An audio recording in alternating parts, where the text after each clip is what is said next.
అరే 100 ఎకరాలు ఉన్నోడికి రైతు బంధు పోతుంటే పోనీ అని ఎందుకు అనుకున్నాడు? 10 ఎకరాలు ఉన్నోడికి కూడా రైతు బంధు పోతుంటే పోనీ అని ఎందుకు అనుకున్నాడు? 10 ఎకరాల లోపు ఉన్నోడికే ఇయ్యాలి కదా కేసీఆర్.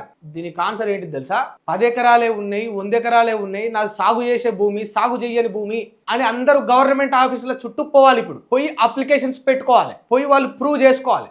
అప్పుడు అర్హులైన వాళ్ళకు 10 ఎకరాల లోపు ఉన్న వాళ్ళకే రైతు బంధు పడుతుంది అనే కాన్సెప్ట్ కేసీఆర్ తెచ్చిండు అనుకో. 85% ఈ అర్హులందరూ కూడా రైతు బంధు కోసం గవర్నమెంట్ ఆఫీసుల చుట్టూ కుక్కల్లాగా తిరగాల్సి వస్తుండే. ఓ 15% 100 ఎకరాలు ఉన్నాడు, 10 ఎకరాల పైన ఉన్నాడు తిన్నా సరే మిగతా 85% అర్హులైన రైతులందరికీ కూడా అల్కగా అయిపోవాలి రైతు బంధు అనుకున్నాడు. అది ఒక రాజు లక్షణం, అది ఒక రాజ్యాన్ని పాలించే తీరు.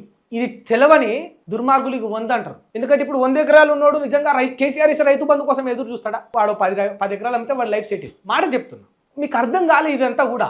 గవర్నమెంట్ ఆఫీసుల చుట్టూ తిరిగినప్పుడు లంచాలు అడగడమో, లేకపోతే కొందరికి అప్లికేషన్ దగ్గర అవ్వకపోవడమో, కాకపోవడమో, టెక్నికల్ ఇష్యూస్ అనడం, ఆ ఇబ్బంది నిజంగా ఒక రైతుకు రావద్దు అని ఉన్నోడికి, లేనోడికి, సాగు చేసినోడికి, సాగు చేయనోడికి, చెట్టుకు పుట్టకు భూమి ఉందా అని వేసేసిండు కేసీఆర్. దానివల్ల ఈ 85% అర్హులైన వాళ్ళు ఎవ్వరి చుట్టూ తిరగకుండా అలకగా హైదరాబాద్కి వచ్చి పని చేసుకున్నా కూడా ఏడాదికి వాళ్ళకు పడిపోయింది రైతు బంధు. అది కేసీఆర్ విజన్.